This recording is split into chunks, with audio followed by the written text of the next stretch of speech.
भाग्य का खेल। एक औरत रहती थी। उसका एक पुत्र था। वह इतनी गरीब थी कि घर में ढंग के बर्तन भी नहीं थे। लड़का अभी छोटा था। प्रो ने बड़े प्यार से उसका नाम नसीब सिंह रखा था, मगर वह इतना बदनसीब था कि उसके पैदा होने के कुछ समय बाद ही एक बीमारी से उसके पिता की मृत्यु हो गई। प्रो घरों में चौका बर्तन आदि करके उसे पाल रही थी। पक्का विश्वास था कि नसीब सिंह बड़ा होकर उसके सारे संकट दूर करेगा और उसका बुढ़ापा चैन से गुजरेगा। किसी आस में रात दिन मेहनत करके वह अपने बेटे को पाल रही थी। नसीब सिंह था तो छोटा, किंतु समझदार बहुत था। संयम और धीरज की उसमें कोई कमी नहीं थी। किसी भी बात को गहराई तक जानने की उसमें प्रबल उत्सुकता रहती थी।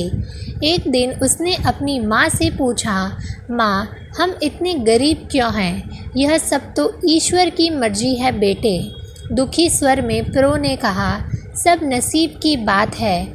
मगर नसीब सिंह यह उत्तर पाकर संतुष्ट नहीं हुआ। वह बोला, ईश्वर की ऐसी मर्जी क्यों है बेटा? यह तो ईश्वर ही जाने।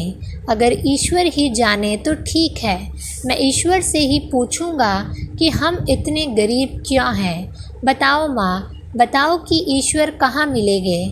प्रो तो वैसे ही परेशान रहती थी। बोली, वह जंगलों में रहता है, लेकिन तुम वहाँ ना जाना।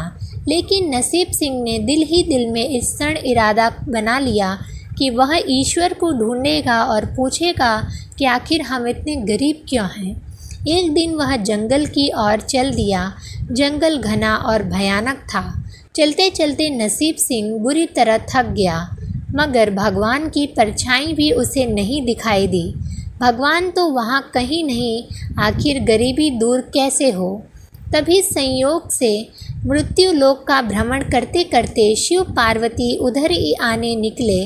उन्होंने बच्चे को कहा, वहाँ बैठा देखा तो उन्होंने बड़ा अचरज हुआ कि यह आवारा बालक इस बीहड़ जंगल में बैठा क्या कर रहा है। भगवान शिव ने बालक से पूछा, तुम कौन हो बालक, और इस जंगल में बैठे क्या कर रहे हो? मैं इस ईश्वर को ढूंढ रहा हूँ। ईश्वर को पार्वती चौकी और पूछी, मगर क्यों? ईश्वर से तुम्हें क्या काम है?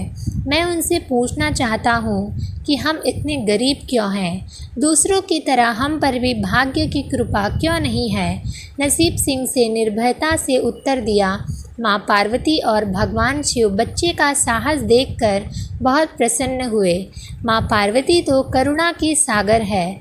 उन्हें उस बच्चे पर बड़ी दया आई और भगवान शिव से मुखातिब होकर बोली, प्रभु, इस बालक का कुछ कीजिए। हम कुछ नहीं कर सकते पार्वती, क्योंकि इसके भाग्य में यही सब लिखा है। भाग्य देवता के लेख के अनुसार इसे ऐसा ही जीवन भोगना है। नहीं नहीं स्वामी, आपको कुछ करना ही होगा। माँ पार्वती जिद करने लगी। जितना कहो पार्वती, यदि हम उसे कुछ भी धन भी देंगे तो वह इसके पास नहीं रुकेगा। इसे वैसा ही जीवन जीने दो जैसा भाग्य देव चाहते हैं। नहीं प्रभु, इसकी गरीबी दूर करने के लिए आपको इस पर कृपा करनी ही होगी। जब माँ पार्वती जिद करने लगी तो भगवान भोले शंकर ने बच्चे को एक हार दिया। हार पाकर नसीब सिंह बहुत प्रसन्न हुआ और खुशी खुशी अपने घर को चल दिया। चलते चलते नसीब सिंह के पेट में अचानक दर्द उठा और वह शौच के लिए इधर उधर देखने लगा। उसने भगवान शिव का दिया हार पत्थर की एक शिला पर रख दिया और झाड़ियों के पीछे चला गया। तभी एक चील कहीं से उड़ती हुई आई और उस हार को उठाकर उड़ गई। अरे मेरा हार! सब कुछ भूलकर लड़का चील के पीछे भागा, मगर कब तक? वह चील का पीछा कैसे करता? उसने कोशिश की, किंतु चील अधिक ऊंचाई पर थी।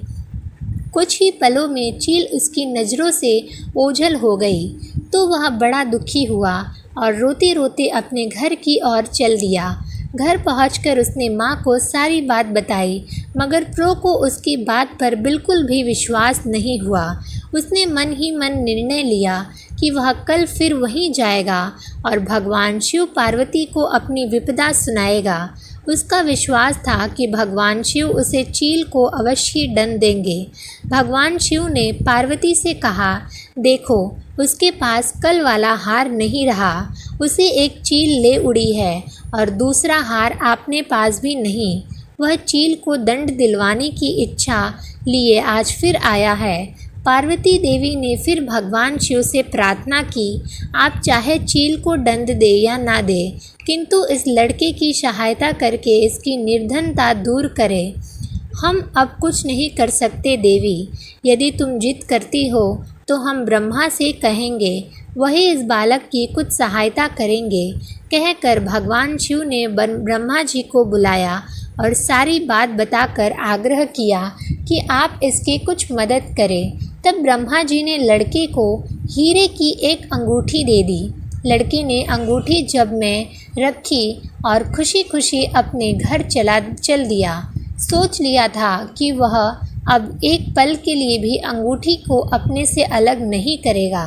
चलते चलते अचानक उसे प्यास लगी। वह सरोवर के किनारे पहुंचा और जैसे ही वह झुककर पानी पीने लगा, वैसे ही उसकी जब से अंगूठी निकलकर पानी में जा गिरी। इससे पहले कि वह उठाता, एक मछली उसे निगल गई। नसीब सिंह फिर रोते रोते घर आया और अपनी माँ को सारी बात बताया। बेटा, जब तक भाग्य में नहीं है तब तक कोई भी चीज़ नहीं रुकेगी।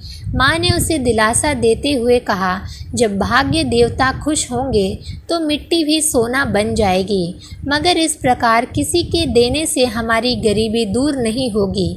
उसे समझाकर माँ अपने काम में चली गई। मगर नसीब सिंह भी हार मानने वाला नहीं था। उसने मन ही मन सोच लिया था कि वह कल फिर जाएगा। तीसरे दिन वह फिर जा पहुंचा। शिव और पार्वती उसका यह साहस देखकर बहुत खुश हुए। यह लड़का बड़ा साहसी है, इसका कुछ उपकार किया जाना चाहिए। तब ब्रह्मा जी ने सलाह दी कि हमें भगवान श्री हरि के पास जाना चाहिए, वही इसका कोई हल बताएंगे। भगवान विष्णु ने नसीब सिंह को कुछ हीरे दिए। हीरे पाकर वह बहुत खुश हुआ और इस बार बिना कहीं रुके सीधे अपने घर जाने का निश्चय किया, क्योंकि 2 बार उसकी चीज़ छीन चुकी थी। जब वह घर पहुंचा, माँ घर पर नहीं थी। उसने हीरे एक कोने में छुपा दिया और माँ को ढूंढने निकल पड़ा। वह मन ही मन सोचने लगा कि अब माँ को किसी के घर काम करने की क्या आवश्यकता है, अब तो वे भी अमीर बन गए।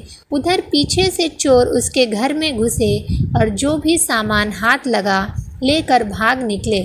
उसी सामान में लोटा भी था जिसमें हीरे रखे थे। जब वह माँ के साथ वापस आया तो देखा कि हीरे गायब थे। इतना ही नहीं, घर का दूसरा सामान भी गायब था। अब तो उसकी माँ को बहुत गुस्सा आया। वह बोली, क्यों मुझे नई नई कहानियाँ सुनाकर पागल बनाता जा रहा है। सारा दिन आवारा की तरह इधर उधर भटकता है और शाम को डर के मारे कोई नई कहानी सुना देता है। माँ की डांट सुनकर लड़का रोने लगा। वह तो केवल यही जानता था कि जो कुछ भी उसने बताया था वह सत्य था। उस दिन वह फिर उसी स्थान पर गया और भगवान भोलेनाथ से रोने लगा। इस पर इतनी मुसीबतें पड़ी, लेकिन इसने हिम्मत नहीं हारी। इससे वो बहुत प्रसन्न हुए और भाग्य देवी के पास जाकर बोले, यह लड़का बहुत ही साहसी, हिम्मती और धैर्य वाला है। ऐसा व्यक्ति अभागा नहीं हो सकता, इसे कुछ दे दो। अतः भाग्य की देवी ने नसीब सिंह को सोने का एक सिक्का दिया। सिक्का लेकर नसीब सिंह खुशी अपने घर को चल दिया। जब उसने घर जाकर वह सिक्का अपनी माँ को दिया तो उसकी माँ बहुत खुश हुई। अब क्योंकि उन पर भाग्य देवी की कृपा हो गई थी, अब सारे काम अपने आप शुभ होने लगे। दूसरे ही दिन एक मछली वाला उनके गांव में मछली बेचने आया तो लड़की ने वही सिक्का देकर मछली खरीद ली। उसकी माँ ने मछली का पेट चीरा तो वह अंगूठी निकली जो ब्रह्मा देव ने उसे दी थी और जो उसकी जब से तालाब में गिरा था। माँ ने अंगूठी संभाल कर रख ली और जाकर वह पेड़ पर लकड़ी काटने के लिए चढ़ा। वहाँ उस चील का घोंसला था जो उसका हार उठाकर ले गई थी।